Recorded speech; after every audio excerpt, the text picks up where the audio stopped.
I was in Australia for a year, and for the first time, I was all alone. I was in a foreign place. I was forced into great introspection, existential questions of, who, what, where, when, and why, and how. I didn't have a crutch. I didn't have my car. I didn't have a girlfriend. I didn't have a job. I didn't have money. I didn't have my parents. I didn't have friends. And I was lost and trying to find a bit of a compass and an anchor. And some odd things were going on for me in my relationships with some people there where I was questioning my own sanity. And that moment where I was asked to call someone mom and pop, in my chaotic life and my anarchic brain that I was living in at the time, that was the first bit of real clarity that I was like, no, that is not open for discussion. All these other odd things that have been happening to me, I've been tallying up to, oh, it must be a cultural difference. It must be a cultural difference. This was something that I went, culture my backside, man. I don't care, place, time, whatever. That's not negotiable for me. So I said no. And it was very clear, and it gave me clarity. It gave me some identity, and it was just an obvious thing to deny. That really helped with my sanity. Something that was so clear to me that was black and white. I needed that at that time in my life. It's hard to find those things in life in general. Don't trip yourself and face plant because it's going too good. Don't get nervous. No, embrace it and stay in stride, because the uphill will be there in a minute and you'll have to break a sweat and it'll be hard again.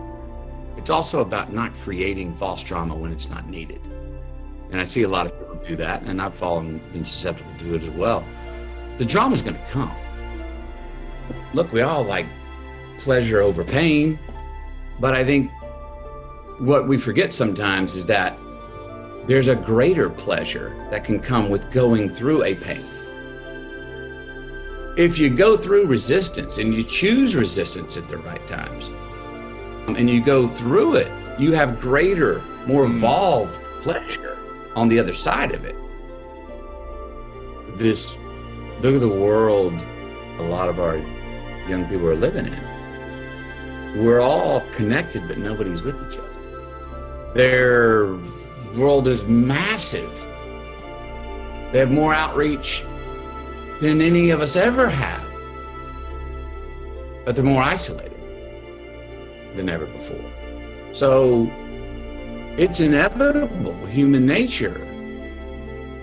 Me, I'm betting you, I feel sound with myself. My spirit feels good. I got 3 children and a wife, but even I'll have a different reaction if you give me a thumbs up on my comment or a thumbs down. That like, dislike comment that you put today, that's gonna outlive you. It's immortal, it's permanent. You and I are not permanent. That comment is. Think about before you click and what you put out. Are you putting out something today that you're gonna look forward to looking back at? Are you putting out something today in your resume of life that is going to write your eulogy after you're gone, which is going to introduce you forever when you're gone? Think about it. It can affect you. And so a lot of our youth is living in that world where their emotional feelings about themselves and their own identity is based off your reaction, strangers' reactions, some of them which may not have even read or cared about what you were actually putting out and didn't care about the intent. And that can affect you. There's a responsibility to that world that millennials live in it. They need to edit and govern back themselves with what they allow themselves to be out there. Proverbial naked they are, to like I'm sharing it all with the world. I'm sending it out to a bunch of strangers, and they're gonna come back to me and let me know who I am. Would I be sitting here right now talking to you with the life I have? I'm very confident that I would have had some sort of enriched life that I felt satisfied and felt joy in living if I'd have been doing something else. But at the same time, those moments, what I can really speak to is that I manned up. I remember things that were mortal in life that I had reverence for. Fame, money, success, people. And all of a sudden, while I still respected them, Instead of looking up at all of them, they came down to eye level. The world was flat. I could see further, I could see wider, I could see more clearly. You need to have the courage to follow through. And that does not mean, that is always not the most popular decisions. Quit doing things just to get along or if you disagree with it. They're going to be brave, courageous choices that you can look in the mirror if it works and go, yep, I'm responsible. And if they don't work, you can go, yep, that's on me. Quit living in limbo. Be smart, don't be foolish, don't dive in. Courage to take more risks. Courage to get uncomfortable with that fame and be able to go, I've evolved my questions and eliminated a lot of things in my life that did not feed me, did not turn on my true self. I've tried to eliminate those. We got to eliminate this habit we all have in society right now, which is, I raise me up if I put you down. It's false. Mm-hmm. It does not have a return. There's no ROI in that.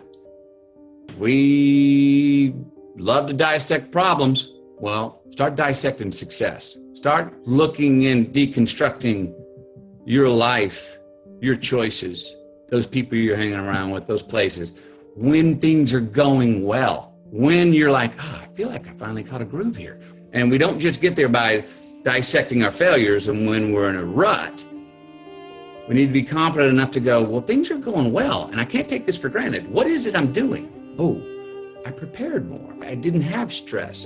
Teeing yourself up for a green light. Starts with the simplest thing. Tee yourself up for some little pleasures. Kiddos, work. What you do today can matter tomorrow. You can be rewarded for it. If you do something really well today, you can be rewarded. You can get a green light for that later on in life. Now, look at the definition of success. We have put, especially in America, fame and money at the top of the ladder for what you need to get to succeed, to be successful. And if you're successful, you have respect of peers because you're famous, because you've got more money. Now you have a full redefinition of selfish. I'm for what is selfish. It's also selfless, but it's teeing yourself up. It's being cool to and kind to your future self. And it's also what's best for the most amount of people. There's nothing wrong with pursuing money. I love money. There's nothing wrong with fame. It's fickle. Fame is a mistress. It's not a wife. There's nothing wrong with pursuing it. But then we get into this question, what I want to be relevant for. Greatness is pursuing that. Staying in the race, committing to the chase, to be a better self, be better families, communities, civilizations, and people. Stay in the chase, commit to the chase, stay in the race. Keep achieving in the pursuit of the unachievable and make steps. So I do want to evolve, but a lot of times I'll emotionally feel insignificant if I don't achieve something. Sometimes it's good because it is good to accomplish. It is good to set a goal, get what we want, go after it. Other times it's like you kind of just need to sit still or just stay in your perpetual motion and go forward. Don't miss the process for the clinching seek of the result. Don't let the result tell you, oh, now I'm significant. At the same time, I've had a hell of a lot better results when I was stuck to the process, when I wasn't as worried about the result, when the best golfers shoot the best rounds, when they walk off 18 thinking they're going to the next tee box and someone's got to tell them, no, stay in the zone, in the process, and I found that more results will come your way. I battle that sometimes of making sure to remind myself to stay in that because I can get result-oriented to an extent that I don't feel a sense of significance or a real lineage to my identity if I don't achieve the thing that I want to achieve. And I find out later, maybe it wasn't what I needed to achieve anyway, but I sometimes need a measurement. I can have more patience with myself to go, that's really not, this is part of the process. There's another achievement down the line that you don't even know you're working towards. So give yourself a break. You're in process, stay in process. Value values. Make sense of humor your default emotion. And remember that you will have thousands of crises in your life, and most of them will never happen.